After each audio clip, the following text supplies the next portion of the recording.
without faith, I don't see how a person can become emotionally mature. And I think the reason why there's so many men of God who are not men of faith is because we don't want to go into those spaces where we don't know. And I'm going to use a term, and it's not derogatory to anybody else, but sometimes people will say that an individual has what's called a resting bitch face, right? There's a scripture in the Bible that says even a fool seems smart when he's quiet. Maybe 35 years old. Communicate as a 22-year-old, but have the emotional maturity of a 9-year-old.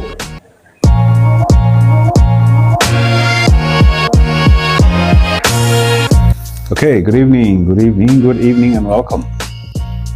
This very cold. It's cold. It's warmer in the day, but now it's cold again. Welcome to Mindset Talk. I've got a guest coming up. I've got a guest coming up from the US, Mike Dorsey. But good evening, welcome. Thank you so much for tuning in. I hope you're doing well this evening. I promised to the community quite a while back that we were going to do a follow-up with Mike Dorsey, and he's agreed to do that. The reason why we're doing it this time is because of the timing between where he is in the US and where we are right now in SA. But I want to talk about communication in relationships. Communication in relationships. What is your biggest challenge? Let me start off by answering your questions. What is your biggest challenge with communication in relationships? Please write down your questions. Let me start off by tackling those. Thank you so much for that. Mbendulo. Good evening, Maria. What is your biggest challenge? You personally. Don't blame the other, not about the other person, but about you. What is your biggest challenge in relationship, in communication? Some people over-communicate. Some people don't communicate enough. Some people are not very considerate communicators. Have you ever been accused of being rude or of being too harsh? Some people are not very clear communicators. They are all over the place. They tend to be quite confused in communicating. What is your biggest challenge in relationships as far as communication? We always hear it all the time. Good evening. We hear all the time that communication is one of the most important things to cultivate in relationships, and communication or poor communication is the cause of a lot of divorces, and that is true. But what exactly is it? What exactly is your challenge? Okay, don't be saying disrespectful. Do you mind just giving me a little bit more context? Remember, we are very much about that, all right? We're very much about context. What do you mean by disrespectful? My partner always runs away whenever a challenge presents itself.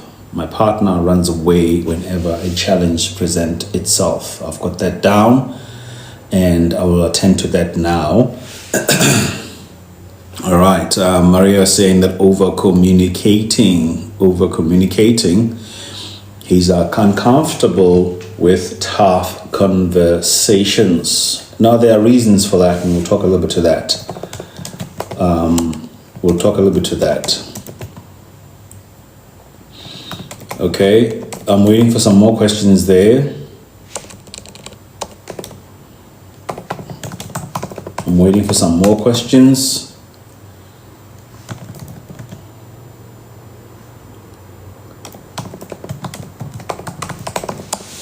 Okay, silent treatment when hurt, upset, or angry. Is that you doing it, or is there somebody doing it to you? Nampendule is saying, when I state the truth, I'm mistaken for being disrespectful. You are mistaken for being disrespectful. My only question would be to you, how many times and in what environments do you get this? Is it something that happens a lot? Is it one person that says that? Is it multiple people that say that? Or are you talking just purely in the context of relationships that you're perceived as being disrespectful when you're being honest? A lot. Okay, a lot. All right. Now let me start with the first comment where CEO or SIO said, "My partner runs away whenever a challenge presents itself." There are different reasons why people avoid tough conversations. The first thing that I want to start off by doing, I've explained this before and I want to explain it to you. Please just pay attention. I think it will be very helpful for many of us. Are you ready for this? I want to explain this in very, very, very clear terms for you tonight. And I hope that you've got time and you've got a notepad. Do you have a notepad to write what I'm about to say down?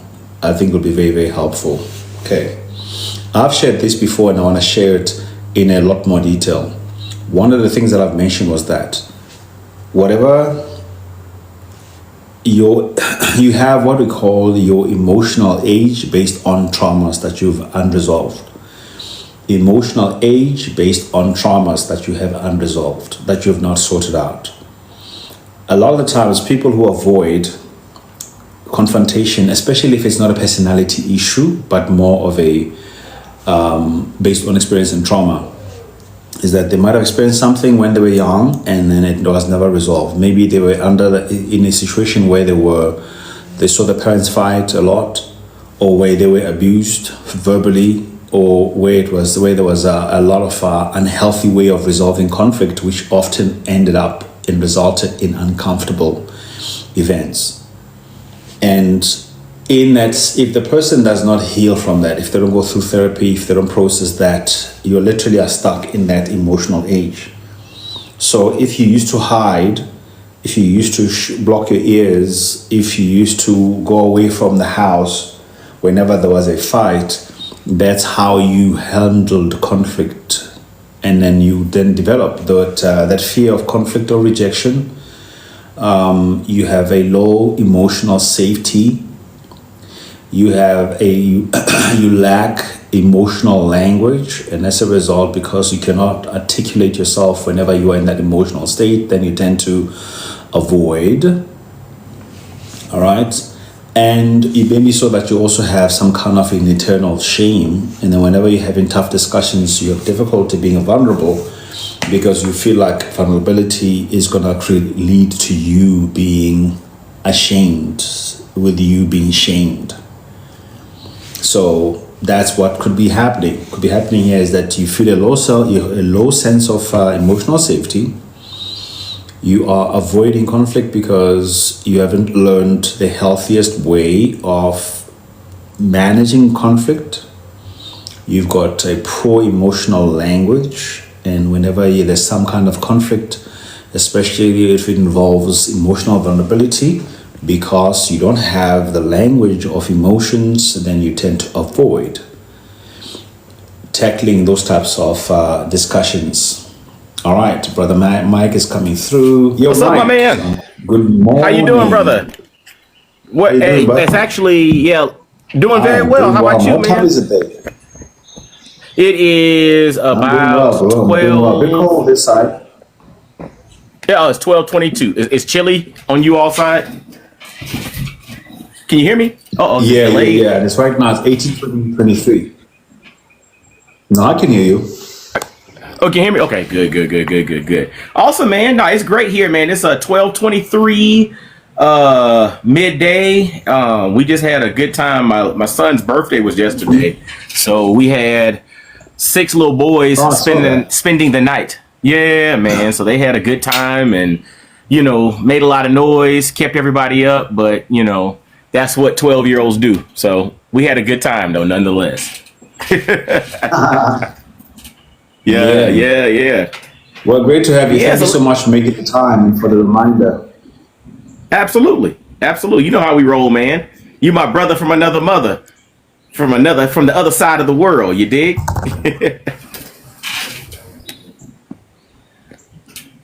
From the other side of the world, yeah. Awesome. Well, we got straight into it. Okay. There seems to be a lag. There seems to be some kind of lag. Can you hear me? Yeah, I can hear you. It was you were lagging for a second, but now I think I hear you. Okay. Can you hear me? I think we're good. I can hear you well. Yeah, I can hear you now. You're back. Yes. Oh, maybe I was gone. I don't know. Let's do it. Either way, we're here now. Okay. I was saying that we got. Okay. Yeah, we got right into it. So the topic today is we're speaking about communication in relationships. And I put out a question to everybody to say, what are your biggest struggles with communication in relationships? And some of the ladies, I always mentioned the fact that her partner tends to avoid tough conversations and run away from having tough conversations. And I was sort of responding to that a little bit. And somebody saying, "Hi, Bo, I never get used to the resemblance between the two of you." I love it. I told you we're twins, man. We're twins. Come on now. Same height and everything. Exactly, same height, same. You know what I mean? It's amazing, actually. So, hold on a second. So the question was that, how do I handle the fact that my partner is avoidant? And then the other lady was mentioning the fact that whenever she communicates, she's mistaken for being disrespectful. And she said that happens a lot. So I started with the first question. I was starting with the first one, and I was mentioning the issues of, there are many reasons why, especially why men avoid tough conversations. And part of it could be that their low emotional safety, fear of rejection, and vulnerability, internal guilt and shame, depending on the topic, of course. If the topic, leads to that, and I think it's important to sort of understand what are the reasons behind that before we make a judgment about it. So, what are your thoughts about why it is that people sometimes avoid having tough conversations? Okay, so first off, I'm happy to be here as always. And when we think about communication, I think a lot of times we overcomplicate what is ultimately designed to be very simple, right? Communication is simply the exchange of information. That's it. So people think it's more than that, but communication is just the exchange of information. That's one. What people tend to forget as well is that the overwhelming majority of communication is nonverbal. You can look at all kinds of studies that have been done, anywhere from, less than 60% to up to 90% of communication is nonverbal. So your actions, what you're wearing, how you smell, all of these things influence individuals, and they actually exchange information with somebody. That's a form of communication. And actually, it's like visually, that communicates more than anything that you say. And even the words that you say is not always the words. What has more impact than the words is the tone of the words, right? How are you using the words? So if we start looking at communication at its base level, it opens up this whole notion of, okay, maybe it's not people misinterpreting me. Maybe I'm not communicating well. Because the thing is, if communication is simply the exchange of information, right? And you communicate primarily outside of the words you use, what is it that you're communicating with your presence? Is your facial expression, like in America, and I know we're in South Africa, so sometimes the terminologies will be different, but at times, and I'm going to use a term, and it's not derogatory to anybody else, but sometimes people will say that an individual has what's called a resting bitch face, right? Meaning that their facial expression is just kind of, it's almost like a hard look, and that's their resting state, right? This person might be friendly. This person might be nice, but because their resting facial expression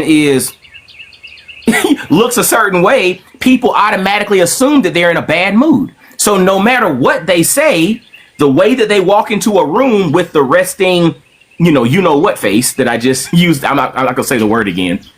Because of that, they communicate communicate a message already before even speaking a word. Right. And some people are unaware of that. And that's the self-evaluation. So for the person that says, I'm always taken a certain way, if you're taken a certain way by multiple individuals in multiple settings, that might not be them. That might be something that you need to reevaluate. That's feedback for you as it pertains to being able to communicate. Because remember, communication is just the exchange of information, and the majority of that takes place without you saying a word. So that's number one.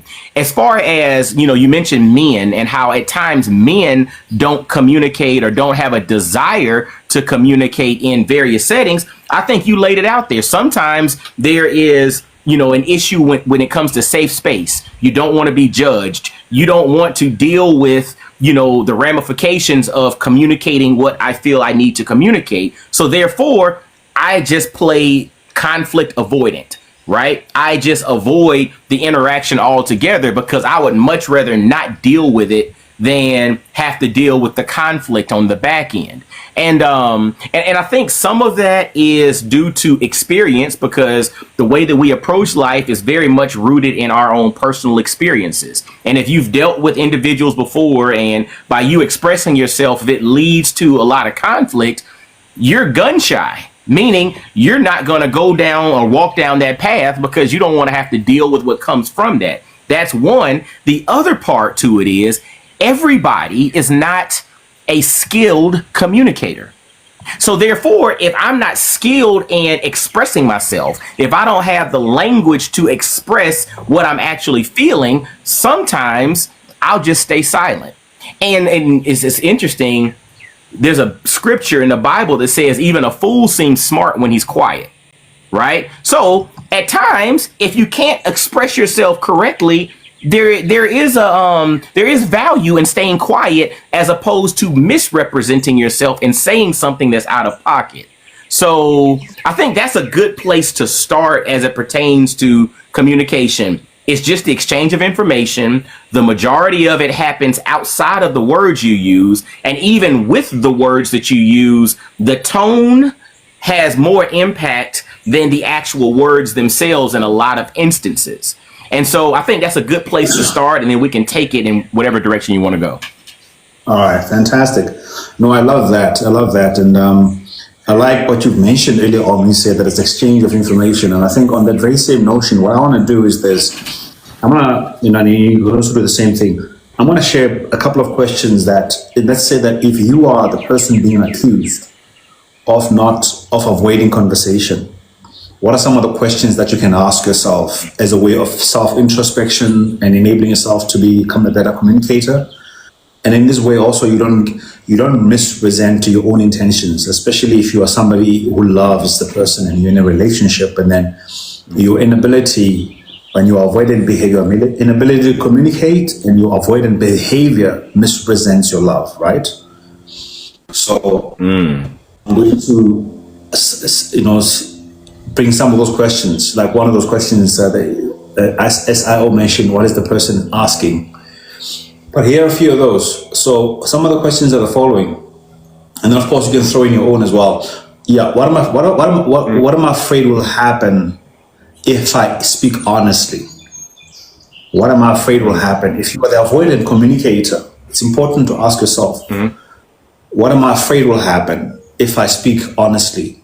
Because if I'm afraid maybe I will be rejected, or if I'm afraid that it's going to escalate into a bigger fight, or if I'm afraid that, of vulnerability because I feel safe. The second question is that what emotion am I avoiding dealing with?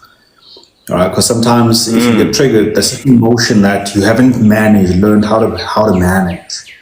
And you're avoiding being in that situation where you're feeling that emotion. What is that emotion that you're trying to avoid? Let's say, for example, maybe you grew up in a very violent environment and you're avoiding the emotion of anger because you're afraid that anger is going to result in you being violent. And so when you're avoiding then violence, then you avoid being angry. To avoid angry, you don't want to get into a tough conversation so that you don't get frustrated. And in your frustration, you're afraid that it might lead to anger. And another one would be, where in my life did I learn, that honesty was unsafe? Perhaps there were moments in your life where you told the truth. Maybe something happened and you told the truth, and in telling the truth, you got in trouble for telling the truth. And then somewhere down the line, you kind of learned that if I'm honest in my conversation, it can lead to me being in trouble. For example, you can have a situation where you said, it maybe used to happen a lot as a kid, where they would say, tell the truth, you won't be in trouble. Tell the truth, you won't be, and then you tell the truth, and then you end up being in trouble. And then you kind of associate honesty, especially in very tense situation, with the potential of there being some kind of a breakout. And I'll say one last one, and then of course then I'll give you some chance of time then to share your thoughts as well. And what are the consequences in your situation? What are some of the consequences of not being honest, or when you don't tell the truth? What are some of the consequences? Like in other words, you start to talk about motivation here. So if you keep on avoiding, what is the consequence of you not being honest, not being clear on certain things? So I mean, those are some of the reflective, sort of introspective questions a person can ask to sort of get to the root cause of what it is that they're trying to avoid. Whenever there's tough conversations that are to be had. I mean, what do you think? What are your thoughts? Yeah. No, I think those are important. But I also think that we can't always operate through the lens of fear, right? Yeah. We have to be truthful. It takes a lot more energy to keep up a lie than it does to simply tell the truth. Right now, we have to have some caveats here, because there's a difference between being honest and being transparent. Being honest is, if someone asks me a question, I will give you my honest perspective. I will give you the truth with regard to the question you asked. Transparency means I'm volunteering information that was not asked of me. Right. And I think there's a difference, and you have to have discernment and situational awareness, because I think we should always default to being honest. But I think we should be very discerning on when we become transparent. Right. Because everything is not for everyone. Right. You have to have situational awareness. You have to, be present enough to read the room and understand who can handle certain things and who can't. Right. The conversation that my wife and I have, or the subject matter that my wife and I discuss, will not be the same subject matter that we have with our 14 and 12-year-old children. Right? Because they are not emotionally at a point where they can understand and have discernment to deal with various concepts. So at certain levels, you talk about certain things. And I think that applies with anybody. As far as relationships are concerned and people being very avoidant, and I think we all must do the work to heal. Right? Because when you're not healed, you're going to be triggered by various things all the time. And you're never going to be free until you're fully healed. Right? Because avoiding a situation, or just avoiding certain circumstances and avoiding scenarios, does not mean that you're free, because now you're having to play defense and dance around things all the time. And you spend a lot more energy trying to avoid scenarios than being able to fully live through those scenarios. So I think everything really comes down to healing. And if you have trigger points, if you have things that, cause you to be very, emotionally unstable, those are situations that you really have. To me, that's an indication that you're in need of healing, and you have to take the proper steps to go down the path, whether it's through therapy, through counseling, through prayer, through whatever methodology you need to get to healing. You need to heal, because if you're not healed, you're always going to deal with this issue. And this is going to be something that's going to keep you from moving forward. No, absolutely. I mean, I like that. I like that whole idea of, not even an idea, but the reality of having to heal. And before you got on, I spoke a little bit about this, and maybe we can discuss it a bit more. It's something that I observed, and I think that there's a psychological term to it, where we talk about the emotional age, and the emotional age being linked to your those stages of trauma in your life. Like whatever stage of trauma that you don't resolve as a kid, that becomes your emotional age in that space. Like, for example, if you haven't learned how to deal with anger, and as a kid you used to throw temper tantrums, and those temper tantrums got you what you needed in your anger state, and you learn that actually if I'm angry, I get the response that I want, and now you start to use anger as a controlling tool to get what you want. And I was speaking about this whole idea of being short-tempered. And my idea that I'm putting forward is that a lot of times what people call short temper is nothing but actually an inability to regulate yourself emotionally. And then you don't have a motivation to learn how to resolve conflict more or regulate yourself, because anger gets you the response what you want. You're able to control the environment because you got a short temper and now you're angry. And because you're angry, then everybody just starts to rally around your anger and start to, sort of attend and give you attention. It can be a controlling tool. It can be an attention-seeking tool. It can be a manipulative tool. And the idea here is that if you don't deal with your childhood trauma, you get trapped in those spaces. Yes. You can have, let's say, emotional age when it comes to handling shame. Maybe something terrible happened to you when you were age 9. Maybe you were, abused in a very ungodly way. And you're trapped in that state because you never went for therapy, you never healed. Thank you so much, Ubuntu, for all the gifts. Much appreciated. And then you're stuck in that state. And that's how literally you handle those type of situation as that little kid, with those emotional tendencies that you used to at that particular time. That's my thought around that. And I don't know if you have any thoughts about that, especially when it comes to this conversation of communication and emotional age. Yes, absolutely. And you're speaking to, over in the US, there's they call it your ACE score, right? ACE, which is adverse childhood experiences, right? Ooh. And the higher your ACE score, there's a lot of studies around it, and they attribute a lot of mental health scenarios and behavioral issues in life to an ACE score, right? Your adverse childhood event, which is basically, it speaks to exactly what you were just talking to there. And again, if those things have not been healed, they're going to have ramifications in life as that kid ages and becomes an adult. It becomes that same person that experienced those things as a kid who's just at an older age with more responsibility, right? They tend to respond the same way, again, without healing. I think everything really comes down to healing. And the challenging scenario with healing is I cannot heal for you, right? I can't heal for you. You have to heal yourself, and you have to desire to heal. And it's like, even if you go to therapy and somebody forces you into rehab or therapy, or forces you to work with a pastor or a coach or somebody to deal with your healing, if you do not make up in your mind that you want to heal, you're not going to heal. And that's the part that that's challenging, is that everything is really rooted in your personal desires to do so.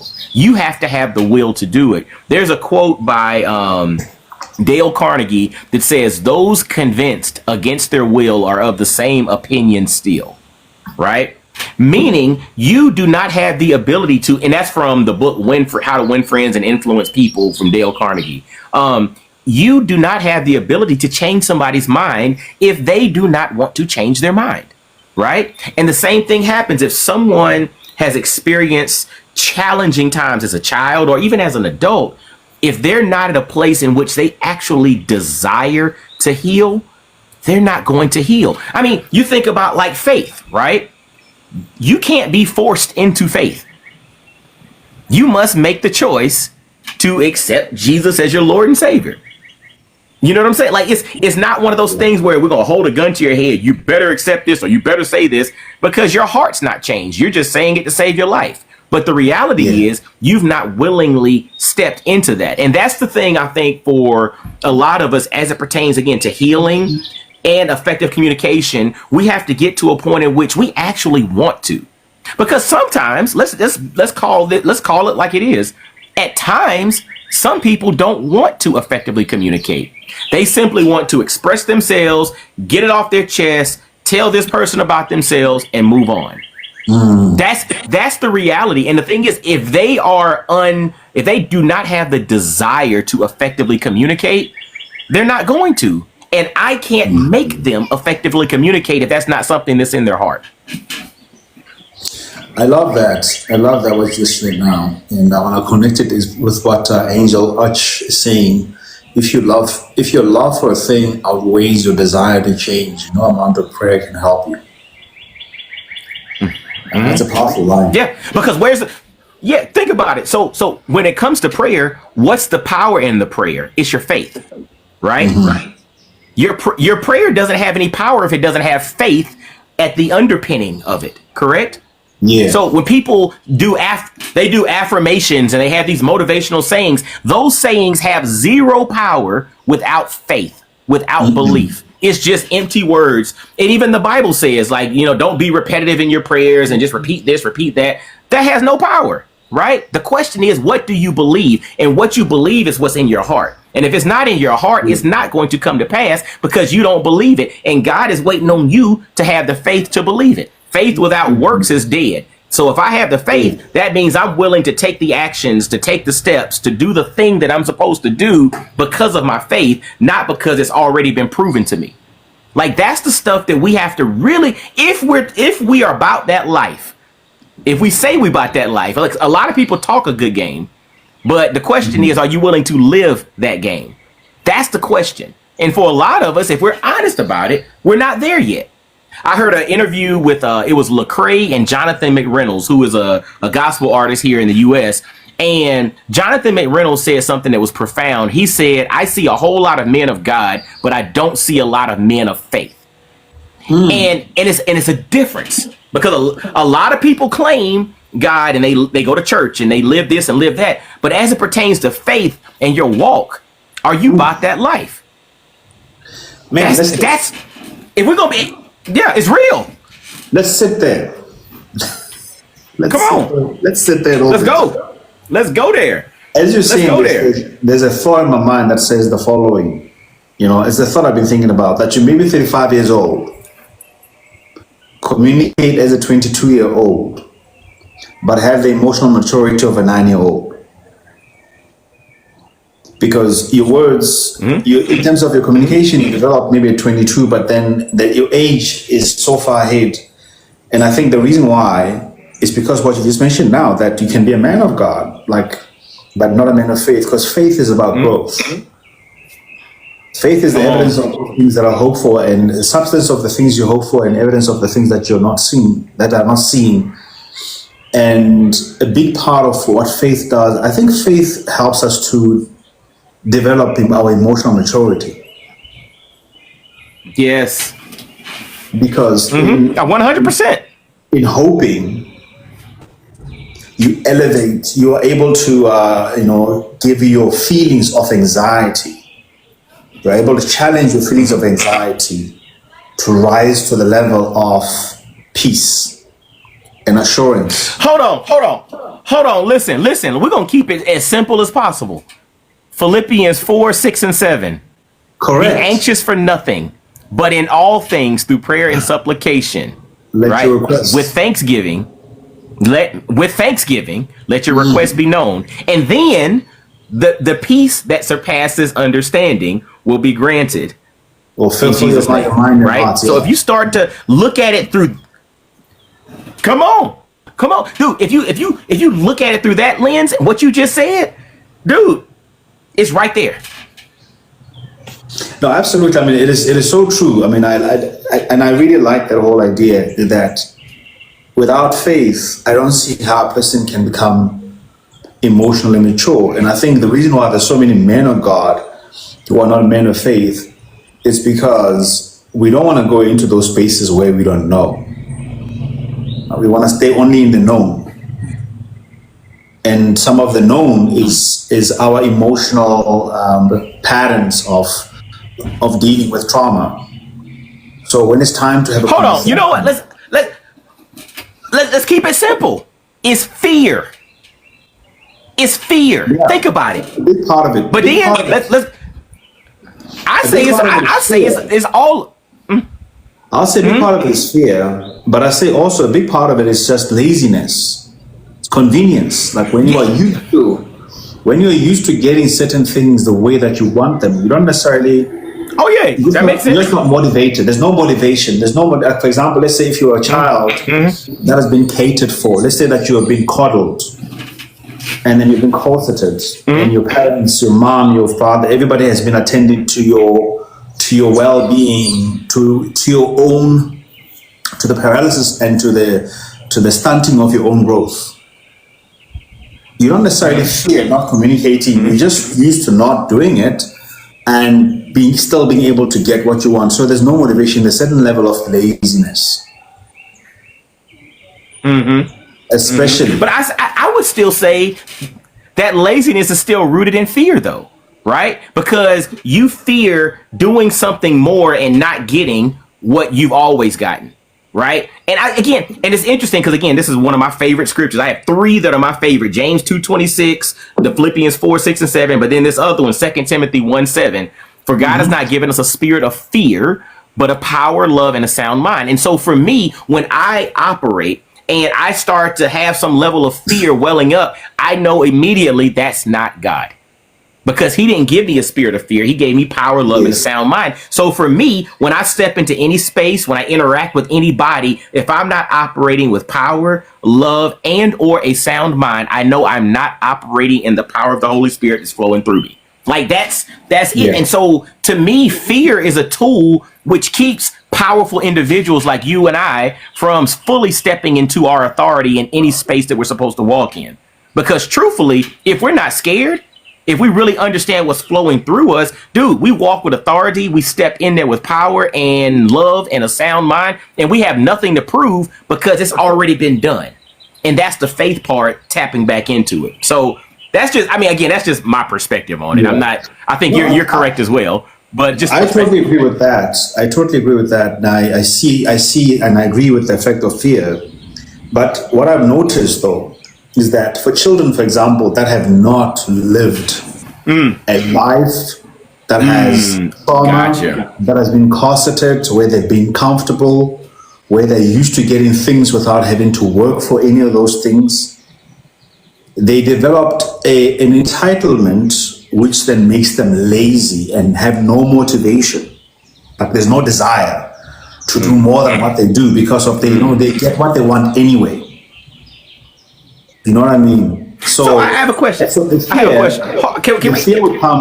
fear normally would come, hopefully, when they start to lose what they are enjoying. And in that case, then fearing to lose what they have, maybe, and how they handle that fear is a whole different story altogether. But I find. So can I? Yes, go ahead. Sorry. No, go ahead, please. No, go ahead. I'm sorry. I'm sorry. I was just tapping into the point that you were making about like the lazy component, because it's interesting too, just to again think about it a little differently. The blessing of the Lord has no sorrow attached to it, right? So that doesn't mean that we don't have to work for things, but that also means that the requirement to be what we're fully supposed to be doesn't always require us to be off the sweat of our brow, right? And so that being said, that kid who might not appear to be the most diligent might be one of the most faithful kids because they understand who they are, whose they are, and they're fully living in that, and they know what the promise is for them in their life. So it's like a different perspective, because sometimes we judge and we think that because this kid is not diligent and appears to be motivated, that, you know, they're lazy and they're this and they're that. To me, this is just my perspective, and maybe it's from, you know, from living in the US or whatnot. I think that's kind of a worldly construct, right? In a sense of where, you know, it's like the premise of, you know, sometimes you'll see someone that has success and someone will attribute that to their hard work. But you and I both know some of the hardest working people in the world are some of the poorest people in the world, right? That does not mean that they're not diligent, they're not faithful to what they're doing, they don't love their family, but they just financially are not there due to some various circumstances. So it's not always that direct correlation with hard work equates to that destination. It from a, I don't know, and maybe I'm not explaining it correctly, but it was just, as you were talking, it just made me think about it in a slightly different way. What are your thoughts, man? It's another way. It's another part of the holistic picture of truth as far as relationships are concerned. Another aspect that I'm trying to bring across is the following: that as much as it is true that a godly person, the righteous one, will not strive, right? There shouldn't be any strife. That's in 2 Timothy chapter 2, I believe 24. That if the servant of the Lord must not strive, but be apt to teach and apt to learn. That's very true. But there's also an element of, if we are in a relationship, it's not about striving, but there must be an effort put for oneness to happen. Gotcha. Okay. And that effort is required. Gotcha. And a person that is used to gaining the benefits of a relationship without any effort naturally develops a laziness, because they don't understand the value of reciprocity in a relationship, because they've never had to be reciprocal in any way. Gotcha. It's like you and I, we got boys. You and I know very well, if we don't teach our sons the importance of duty, they grow up feeling entitled to just getting the benefits of being part of an ecosystem without contribution.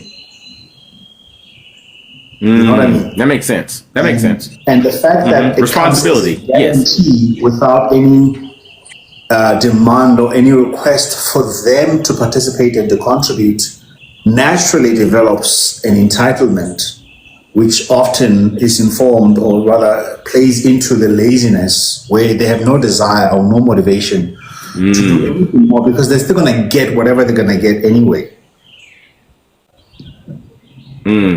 I mean, okay. Now I understand your point now. Yeah, I understand. In relationships, in communication, where there has got to be an effort. You know, there's got to be an effort of communication. There's got to be an effort to be understood where you are not understood. Yes. The choice of your words, the construction of your sentences, having the right aim. And if you realize that my words are misrepresenting my character, trying a different way to relay yourself differently, so that at the end of the day, the other person can be able to, you know, understand what you're talking about. A person that is naturally lazy, that is used to just receiving love without any effort, and that does not see the importance of, involving the other person and seeking to be understood, that person will not make any effort to communicate. Even, let's talk about what you talked about earlier on, the non-verbal aspect. They're not going to make any effort to fix their face. They're not going to make any effort to fix their posture. You know, like with boys, with boys sometimes, with sons, as soon as they get to a certain height with you as a father, they start to talk to you with the chest out and, test you out a little bit.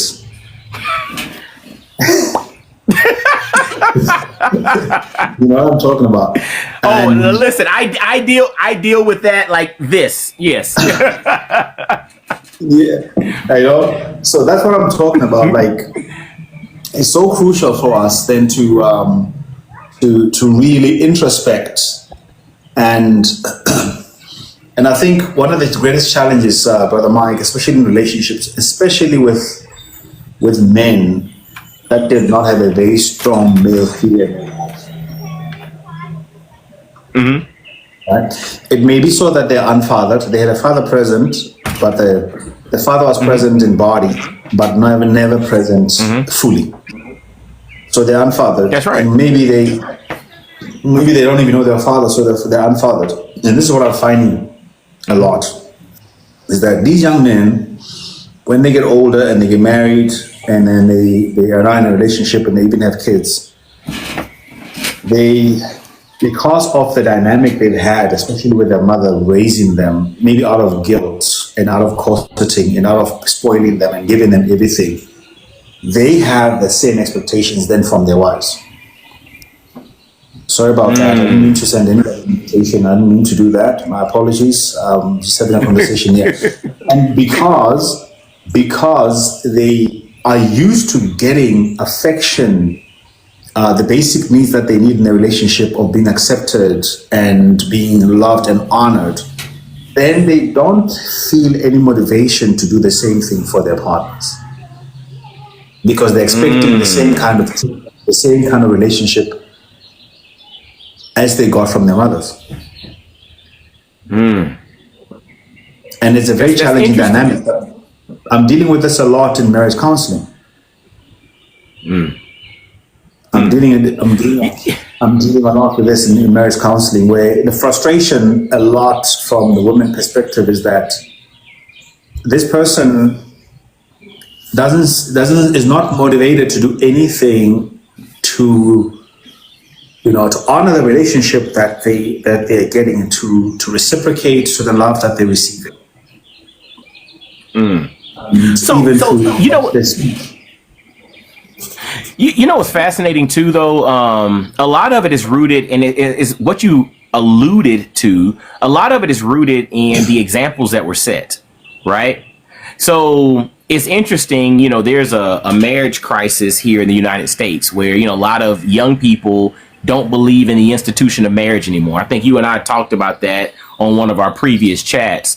And the thing that's fascinating about it is when you look at it, if you look at the generation before them, with divorce rates being over 50%, they're looking at the examples that were set and they're saying, I don't want any parts of that. So they're going to live their lives based off of what the lived experience they had. So to your point, if someone grew up in a particular household where certain family dynamics were set as the baseline and that becomes their normal, what ends up happening going forward is as they move forward into other relationships, that becomes the reality that they set as the baseline. And that might work for them, but that might not work for the person that they're now in a relationship with, right? Because that person grew up with a different lived experience, with a different baseline of what a successful or a quote unquote normal relationship is supposed to look like.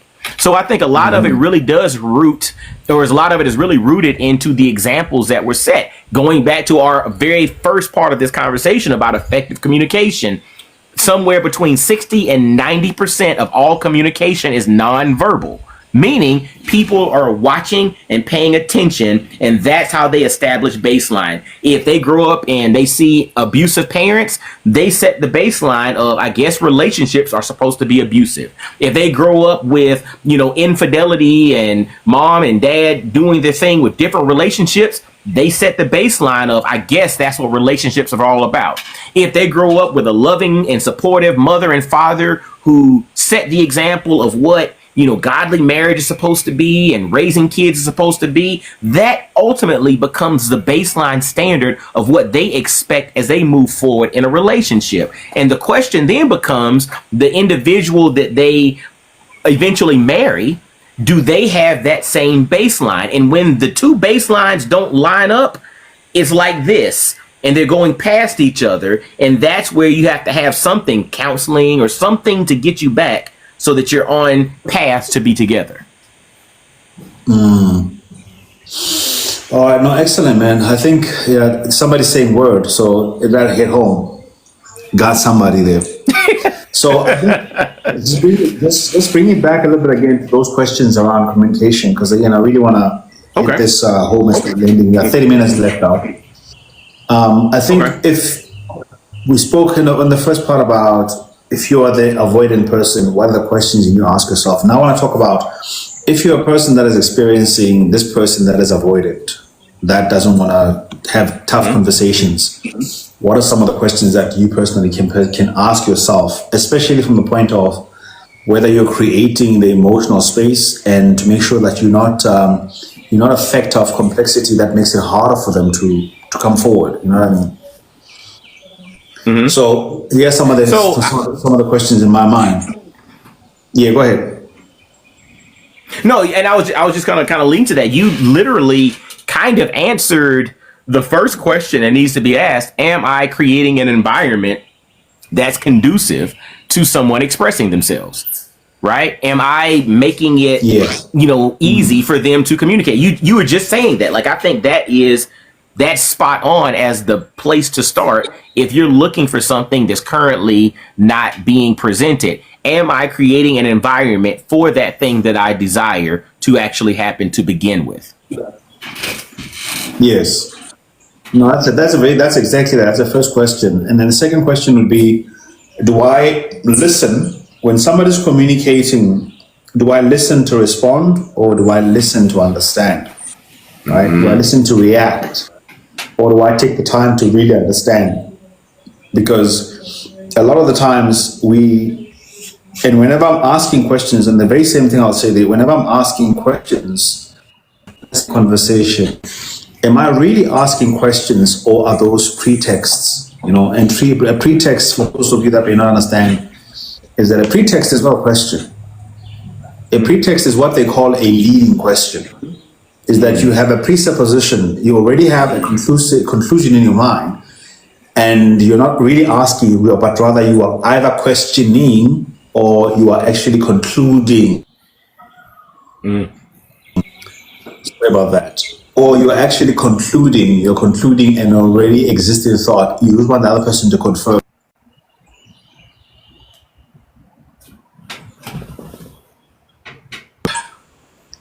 Sorry about that. Getting some phone calls coming through. You guys need to put that down. Yeah, I figured.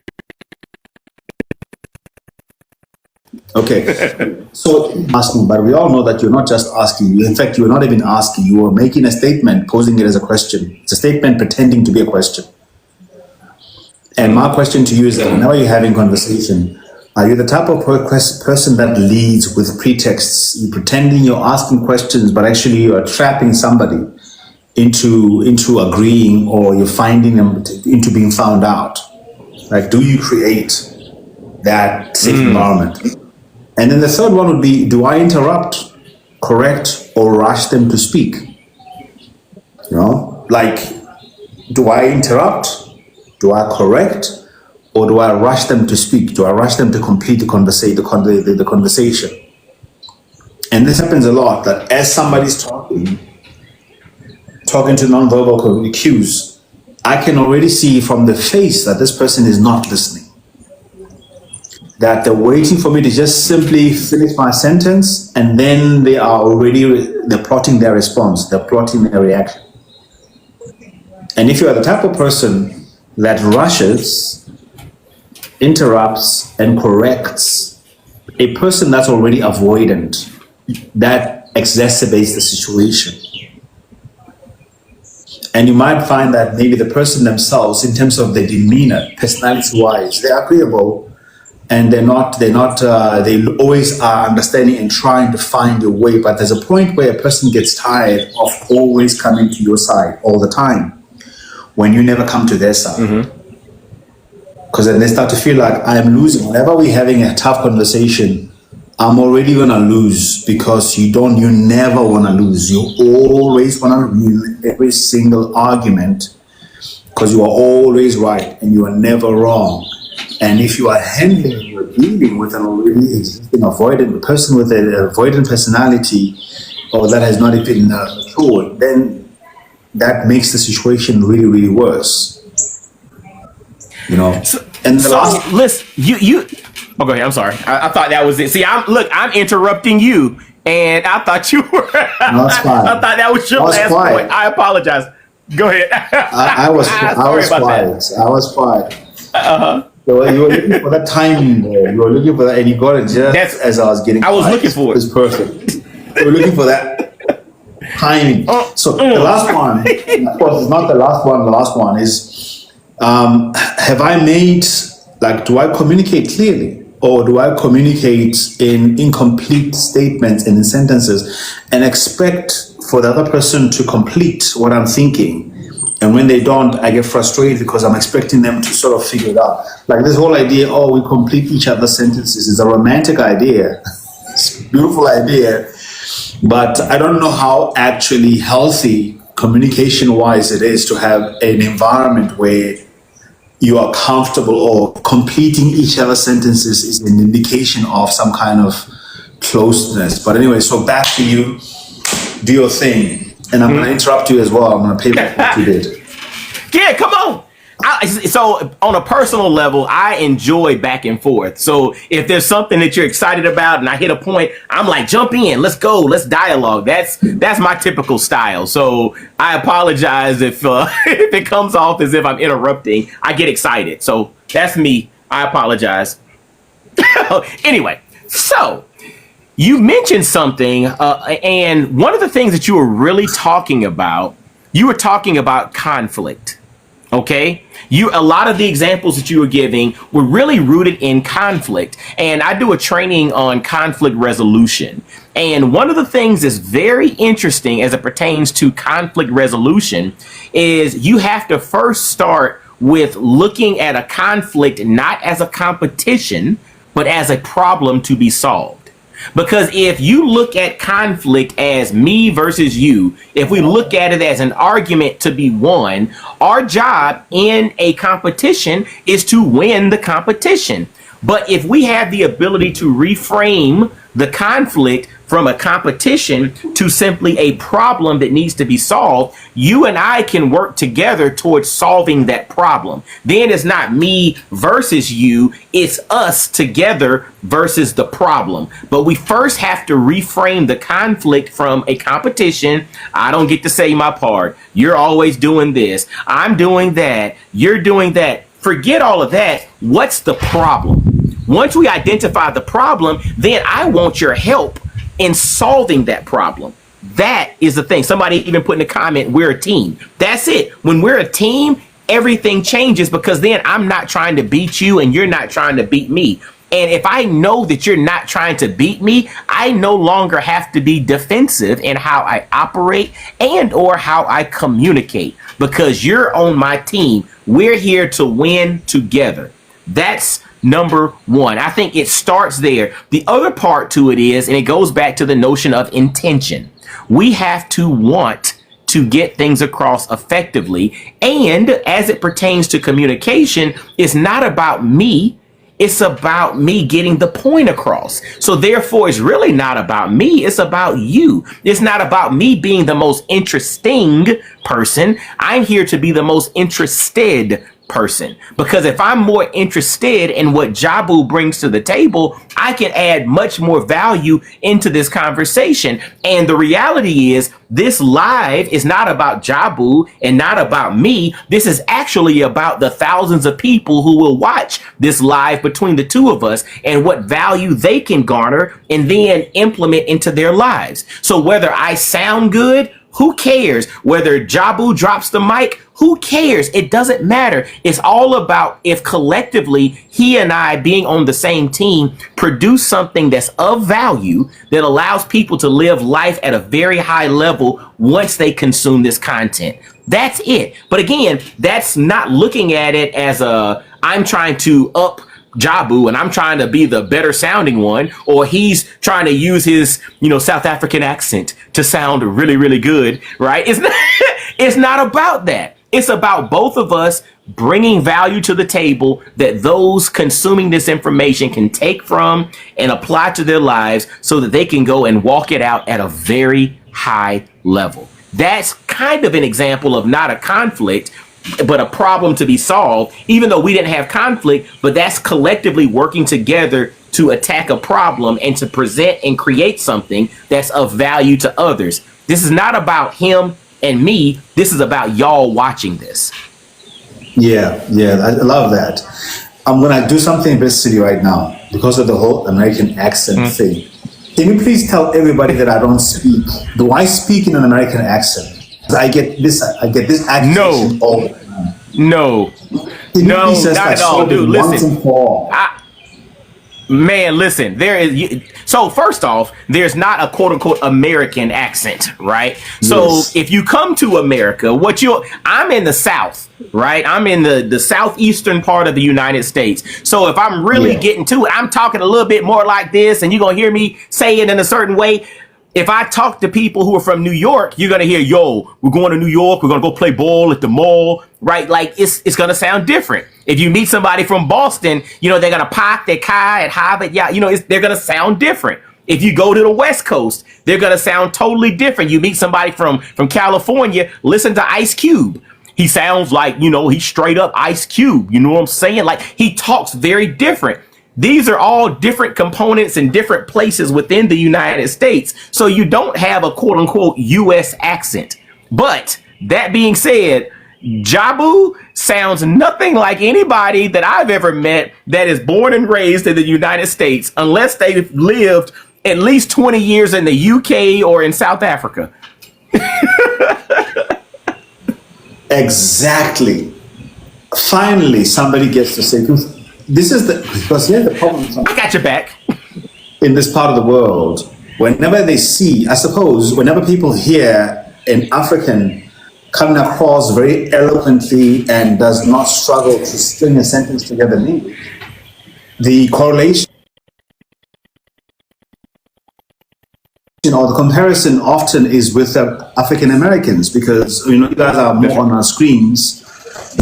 Then automatically people start to associate. When you start to associating an articulate, well-spoken African person with being an American. So there you have it. Fellow Africans, I don't have an American accent. I don't speak like an American. Listen to me. If you hear me, how closely do I sound to Jabu? Like, put in the comments, do Jabu and I, do we sound very similar? No. So listen, For some people, I got your back, man. No. For some people, maybe they don't necessarily pick up the differences. But you know what? Somebody says huge difference. No, wow. Okay. Yeah. See, you're very different. See. Yeah, So there you go. So this, I would say. So this probably just highlights the lack of exposure to a lot of conversation with individuals from different parts of the United States. I would actually challenge you, Jabu, to bring in somebody who's from like New York, and you can hear a New York accent. You know what I'm saying? We're gonna play ball. We're gonna go over here. Like you hear a totally different American accent, right? And so, I would challenge you to do that. And when they hear that distinct difference, like they hear between the conversation between you and I, they'll know it's not the U.S. And now it might be the U.K. Now you do have an accent that to me is very similar to some of the Africans or people of African descent that have spent a lot of time or were born and raised in the UK. If I listen to an Idris Elba or Corinne Bailey Ray or some different individuals from the UK, I can hear that, but not the US, my brother. Yeah, and this, for example, with the way you speak and versus the way that Michael speaks, and I've had Michael on here, Michael Sylvester. He speaks very differently. He's got a very, he's got that very, very, what can I say? At the risk of sounding a little bit stereotypical here, an educated African American, almost like that very formal. Like he sounds very different. Very formal. I would say formal. I mean, I'm educated as well. I have a degree in economics from Georgia Institute of Technology and whatever. But it's formalized. I think to your point, I do not have a formal diction. So my communication style is definitely more laid back, a lot more casual. And so therefore I'm not as formal in my approach and how I communicate. And so yeah, I 100% will agree with you. Yeah, Michael is definitely a little more, formalized in his approach and how he communicates. Yeah, and I'm gonna listen. I'm gonna listen. I literally have to do this with Michael, like, because he does that academic English, Anyway, but that being said, though, I think in terms of talking about communication, I think it's important. I think even this whole exercise that we're doing here is it goes to show that at the end of the day, it's far more important to be understood and to endeavor to be understood in your communication, and not to have that nonchalant attitude when it comes to communication, especially for those people that say, you know what, I'm very straight, I say it like it is, I don't, how do they say this normally? We have an expression on this side, which is similar to keeping it 100. We say that you don't buy face. Okay. Like literally, the literal translation is that you don't buy face. Yeah, I'm not here to buy your face. Okay. I'll say it. Like that's I think it's similar. It's more closer to keeping it 100. That'll be a similar type of expression. Okay. On your side. Okay. And I think with that attitude in mind, let's talk a little bit about that as a way of closing. How do you then balance? How do you balance being authentic in your communication, and also the need to be mindful to communicate to be understood? How do you preserve your message without having to pay too much to the ear of the audience, to dance to the tune of the audience, without compromising the essence of your message? So okay, listen. I actually think it is.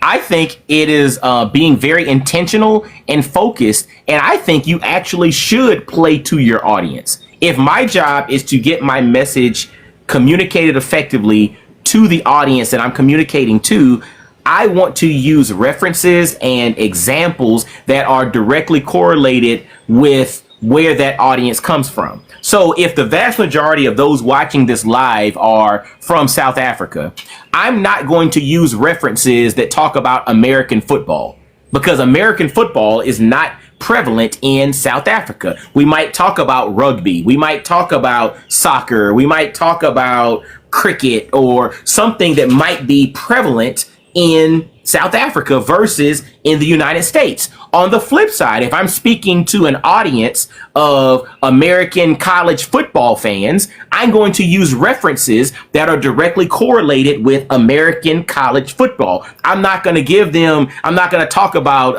Didier Drogba, or I'm not going to talk about, football and, non-US football like soccer or cricket or rugby, because that's not popular in this part of the United States. So that being said, I think you should be authentic in how you present. But I think as it pertains to the references and the examples that you should use references and examples that directly correlate with the audience that you're communicating with. Somebody in the chat says, yes, you need to be relatable, because if they don't understand, if you don't understand, calculus, and I'm giving you calculus equations in my conversation, everything that I say is going to fly way over your head, and I'm not going to be effective in trying to communicate to you. But if I understand that there's a subject matter that really is near and dear to your heart, I want to use examples for what I'm saying that tie directly into that subject matter. Somebody said hashtag communication. That's what this thing is all about.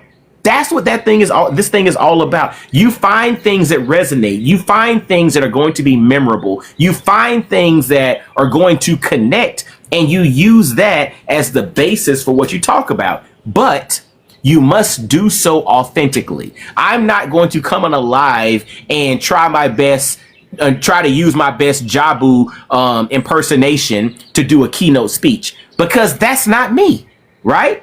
I will fail miserably trying to imitate Jabu Zwane in a keynote presentation, because that's not how I talk. I have to be authentic as Mike D in how I operate. Huh? Say what? Try.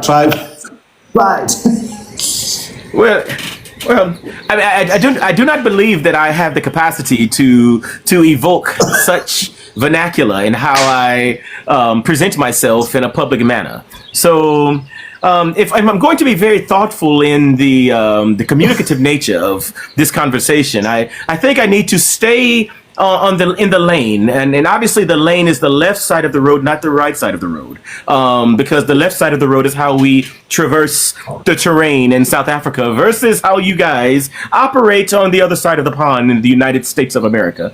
But as I ponder more, I must be more reflective of. I think that's all I can give you, man. I can't. I tried. I tried. I hope you recorded that because I don't know if I can do it ever again. According to the feedback, he nailed it. I don't know. I'm not a very biased judge here, but according to the feedback, he nailed it. So yeah, kudos, bravo, man. Sorry, I disrupted your thought. Oh man! Like, you know what? Let's see. No, you're good. You're good, man. I mean, honestly, it just really comes down to you must be authentic in how you communicate. But I think the examples and the references that you utilize need to be directly correlated with the audience that you're communicating with, if your desire is to be effective. So, and I think we just keep it very simple, but that has to start with, do you desire to be effective in how you communicate? And if so, you go to the extent necessary to make sure that it is effective. No, absolutely. And now, according to the audience, man, you got it. And somebody saying it's the twang. So in South Africa, there's something called twang. I don't know. I don't think. Okay. I don't know if the terminology like that in the US, a twang, and a twang. Oh yeah, we have twang. It's a twang. This is. Go ahead. Yeah, we have it. Wait, I understand. Twang is just it's kind of like an accent, or it's a little 100%. I know exactly what twang is. We got that too. Oh, you got that too? Okay, good. Look at you trying it. That was my attempt at your accent, man. I was trying to speak a little bit like the way you speak, the way you talk. I don't know. I could be wrong. I don't know if I got it right, but anyway, here you go. Let me keep moving here. I love it. Oh. There's a question here, and Sandy's saying, do you think that limited vocabulary plays a role in communicating effectively? I'll give you a chance to answer, and I'll throw in my response as well. Yes, 100% yes. This is why things like reading and practicing communication is so important. There's a protocol for emotional regulation. I think it came from the Yale School of Emotional Health, but it's called RULER. And it's recognize, understand, label, express, and regulate. Okay? The label part, the L in RULER, is the challenge, because when people think through the lens of emotion, a lot of times, because they don't have the language to effectively describe the emotion that they're feeling, they just call it all anger, right? But it might not be anger. It could be disappointment. Disappointment and anger are two different things, but because your language is not fluent, or because your ability to effectively communicate and label things is not at the level that it needs to be, you just call it all anger. So you respond in one way to all of these things, even though those things might be vastly different. So I think Sandy is 100% spot on. Having a limited vocabulary limits the ability for you to effectively communicate, because if you have limited words, you make a few number of words mean a whole lot more than they're supposed to mean. And to those people that you communicate with, they might have a more robust vocabulary. So you using those limited numbers of words could basically misrepresent how you're actually feeling or what you're actually trying to express. So this goes to the notion of why reading and why practice and why becoming more astute in your ability to communicate is of extreme importance. No, I mean, I love that what you just did now. The ruler principle. I really, really enjoyed it, and I never thought of it. The label aspect. Now I want to sit on that a little bit, and I must speak about it as a non-native English speaker, and I believe that part of the great struggle when it comes, especially to English, is because of, first of all, the fear of the language itself, especially as it pertains to the history with the language, specifically as it pertains to how it was used as a sort of a measure of intelligence, both directly and indirectly. Directly in a sense of, the educators, especially the colonizers, would measure somebody's education based on their ability to articulate themselves in English, knowing that it's a learned language. And the process of learning and being able to grasp the idea that you're learning is a reflection, of course, of an intellectual ability to a degree, not entirely, but to a degree. And many people who are non-native English speakers then have a fear of the language and almost then accept that they're not as articulate and as fluent, and they should not be because they are not a native English speaker. And one of the ways that I personally do that is that I'm very intentional in developing and growing my vocabulary. I'm very intentional with that, and as a matter of fact, I started a new series right now on my page, which you guys can follow, that I'm calling Word for the Day. Not word of the day, but a word for the day. Like literally, I take a word and I break apart the word and use it in three or four different ways. I first give a description of the word. And then I use the usage of the word in 4 to 5 different ways, 3 positive and 2 in a negative sense. Like today I was speaking about authenticity, in describing what authenticity is and what it is not. And I describe it from the dictionary. This is what authenticity is. This is how you use the word. And then I also do what I call the synonyms. And synonyms are alternative words to the same word. If you don't want to be authentic, if you don't want to talk about authenticity, you can talk about genuineness, or you can talk about something that is original, or something that is, in its original state or in its organic state. We can speak about it that way. And then the other one is the antonym, which is then the opposite of the word. And then the opposite being then pretentious. And in so doing, just by learning one word, you're learning 5 different ways of using the word. And then you're also learning the alternative words, and you're learning the opposite words. Because that's how I learned, for me personally, that's how I learned, that's how I developed my vocabulary. And that's why I sound the way that I do, Michael. And the way, that's how you are. I felt so impressed when you compared me to Idris Elba. I was like, oh, really? To that extent? I didn't really, but anyway.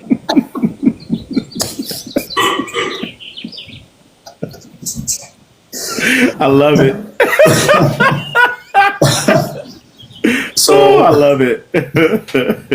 So that's what I do, and I strongly recommend. I recommend this a lot for us non-native English speakers. We've got to be very intentional in developing your vocabulary for that reason, and as part of the mindset. Since you and I are both mindset coaches, a big part of mindset development has got to do with your linguistic development. The more limited your language is, the more difficult it is for you to manage and to negotiate even with yourself. You can't negotiate you negotiate with yourself in incomplete sentences, in short sentences, in incomplete thoughts, in sometimes I call some fragmented thinking and reductive thinking, because if you've got reduced language leads to reductive thinking. Because your words limit your ability to broaden your thinking.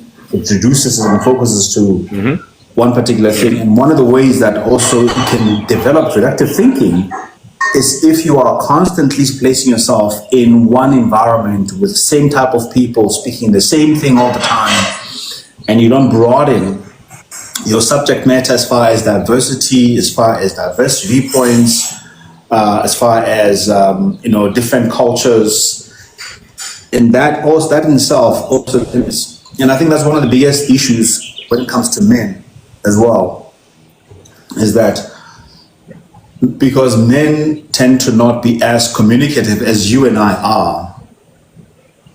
You know, there's a limited number of men who are as communicative as you are, as we are, especially when it comes to matters of emotions.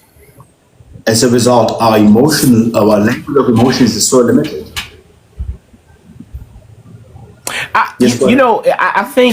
I think there's interesting perspective on that because, again, remember, communication, the vast majority of communication is not verbal, right? So I don't think that we should always label men as being non-communicative.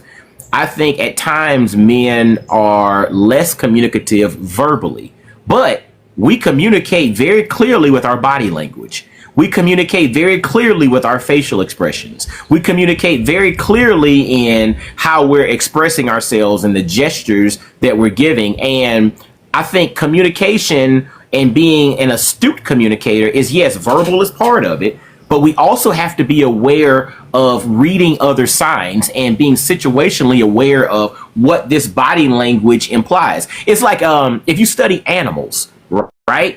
Like you can look at a dog and you can see when this dog is happy due to the tail wag and how they're approaching things versus when this dog is about to attack, right? It's the expression, and the dog has not barked once yet, right? And I think humans are very similar in how we operate, and men at times get a bad rap because maybe we're not the most astute verbal communicators, but that's because people always want us to communicate verbally, and we have to kind of meet them halfway in working on our verbal communication, but they need to meet us halfway in paying attention to the non-verbal cues that we're giving off, right? Somebody's walking down the street.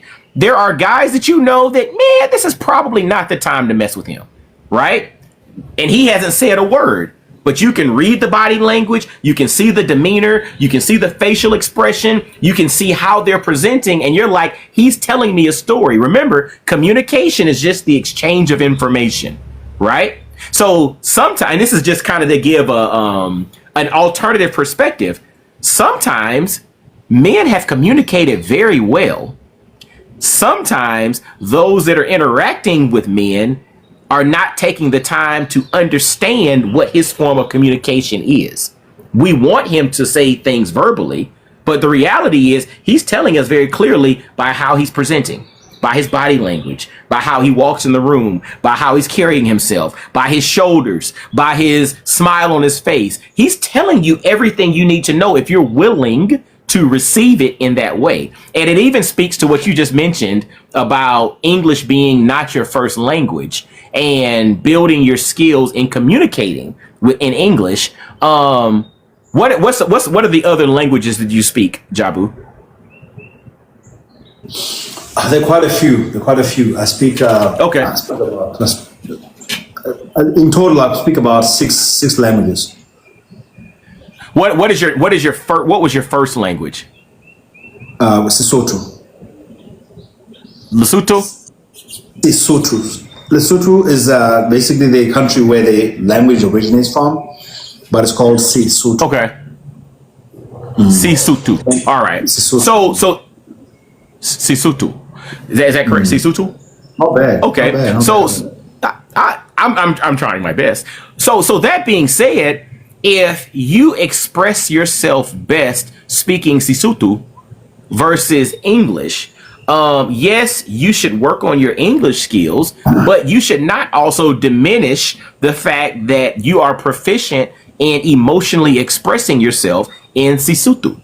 See, sometimes we align ourselves with what everybody else is doing, and again, that's fine and that's cool at times, but communication and relationships are a two-way street. They go back and forth. I also expect some of you all, if Sesotho is what I'm most comfortable in, to maybe start learning a little bit of Sesotho so that I can be, comfortable in how I communicate. And it's not always I have to jump to your side of the fence and become proficient in your methodology of communication. I think that's something as well. If we really want to be honest about relationships and building back and forth, that means that you're going to give some, I'm going to give some. You're going to learn a little bit about American football. I'm going to learn a little bit about rugby and cricket. Right? Like it's some back and forth so that together we can grow in our relationships with each other.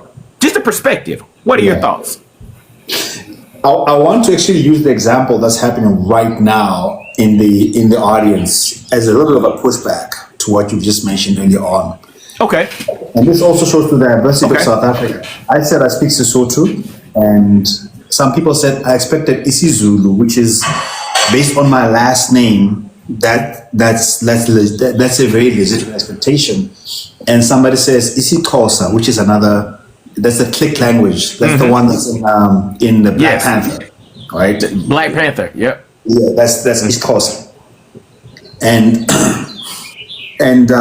here's the thing about it is that the reason why I don't disagree with the issue of nonverbal communication being the carrier of the majority of how we communicate. But I want to say, as far as words are concerned, words, as far as comprehension, are the easiest form of communication and that can easily clarify those nonverbal cues, because not everybody, those nonverbal cues don't mean the same thing in different places. That's right. They don't mean the same thing. And so, for example, hold on. If I don't say, go ahead. No, I was gonna say, but to that point, words don't mean the same thing to everyone either. See, this is where we give grace to words, meaning they're more definitive. But the reality is we don't give that same grace to the nonverbal cues, which for some can be just as definitive. The thing about it is that words are more malleable, though.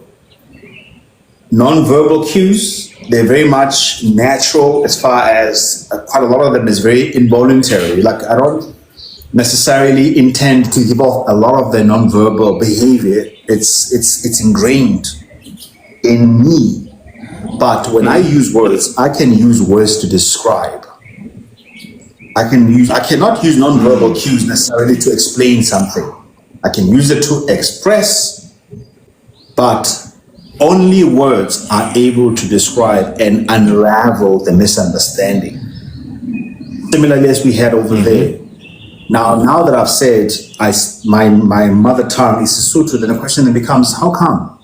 Then I can explain how come. Has to do with the history, has to do with the fact that I grew up with my mother, who's not Umzulu, but who's Msotho. Then I grew up as a Msotho speaking person, even though actually I'm tribally I'm Umzulu. You know what I mean?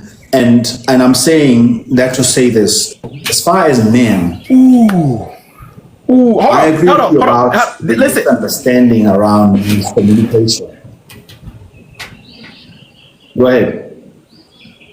Oh, and I was gonna say, bringing that what you just mentioned.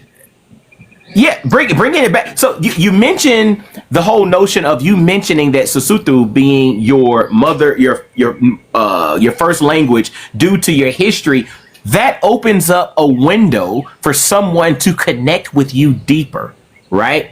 That gives an opportunity for somebody to really not just know Jabu Zwane on the surface, but to really get it into the heart of who he actually is, which then opens up a connection. And once we have a connection, there's a whole lot more grace that gets exchanged. So therefore, even if I miscommunicate, I now know him at a deeper level. There's a whole lot more grace in our communication. So therefore, I think it even plays better for someone who's willing to actually get there, because now you have an opportunity to have more grace afforded if something were to be miscommunicated, verbally or non-verbally, because they know who you are at your core.